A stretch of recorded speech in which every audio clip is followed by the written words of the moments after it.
আওয়ামী লীগের আমলে শেখ হাসিনা আমাদেরকে সিটের অফার দিয়েছিল, পয়সার অফার দিয়েছিল, ফেসিবাদের সাথে আপোষ করে নাই।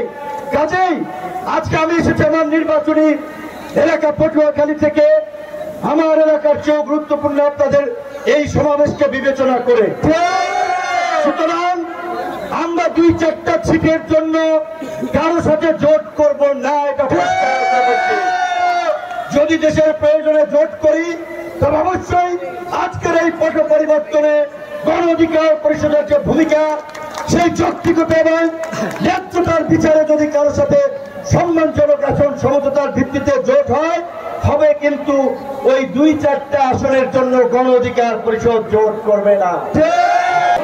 বর্তমান অন্তর্বর্তীকালীন সরকার আগামী ফেব্রুয়ারি মাসে জাতীয় সংসদ নির্বাচন আয়োজনের প্রস্তুতি নিয়ে যাচ্ছেন। নির্বাচন কমিশন তার কার্যক্রম সম্পন্ন করছে।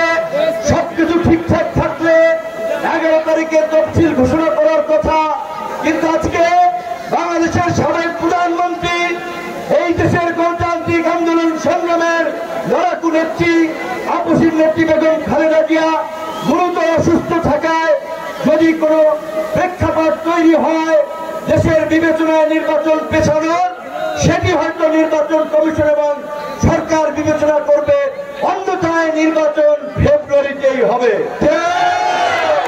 নির্বাচন ফেব্রুয়ারিতে হোক আর এপ্রিলে হোক, আগামী সংসদ নির্বাচনে গণ অধিকার পরিষদ এককভাবে 300 আসনে প্রার্থী দেবে। আর যদি দেশের প্রয়োজনে কোনো জোট করে, তবে আমাদের যেই সমস্ত জায়গায় এই রকমের জনসমর্থন আছে সেই সমস্ত আসনকে নিশ্চিত করে আমাদের জোট হবে। জোট হোক আর এককভাবে নির্বাচন করি। এই ব্রাহ্মণবাড়িয়ার নবীনগর 5 আসন থেকে গণ অধিকারের ট্রাক মার্কায় নজরুল ইসলাম নজু ভাই নির্বাচন করবেন। এই দেশের নাগরিকরা ঐতিহাসিক ভাবে রাষ্ট্র পরিচালনার যে অধিকার দীর্ঘ 16 বছর পরে ফিরে পেয়েছে, সেই অধিকার প্রতিষ্ঠা করার জন্য আমরা ছাত্র যুবক তরুণরা লড়াই করেছি, রক্ত দিয়েছি। আজকে স্মরণ করতে হয় এই ব্রাহ্মণবাড়িয়ার সন্তান, মোদী বিরোধী আন্দোলনে আমাদের ছাত্রটা হাফেজ কাউসারকে, স্মরণ করতে হয় এই ব্রাহ্মণবাড়িয়া সহ সারা দেশের জুলাই আন্দোলনের শহীদদেরকে।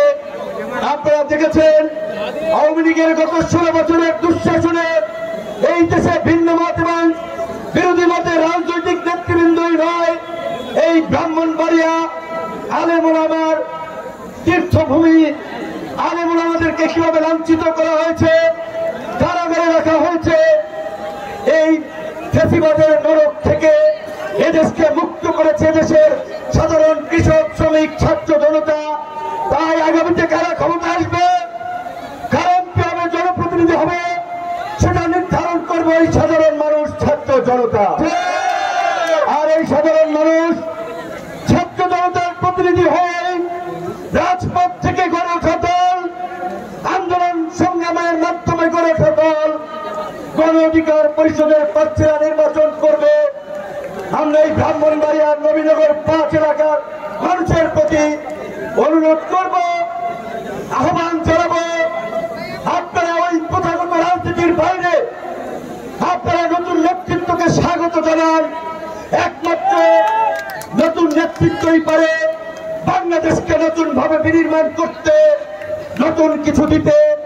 কাজে আপনাদের সাথে, আপনাদের সামনে যে ঐতিহাসিক সুযোগ এসেছে বাংলাদেশ বদলের, ব্রাহ্মণবাড়িয়া বদলের, এই দিন বদলের স্লোগানে আপনাদেরকে নতুন নেতৃত্বকে বেছে নিতে হবে।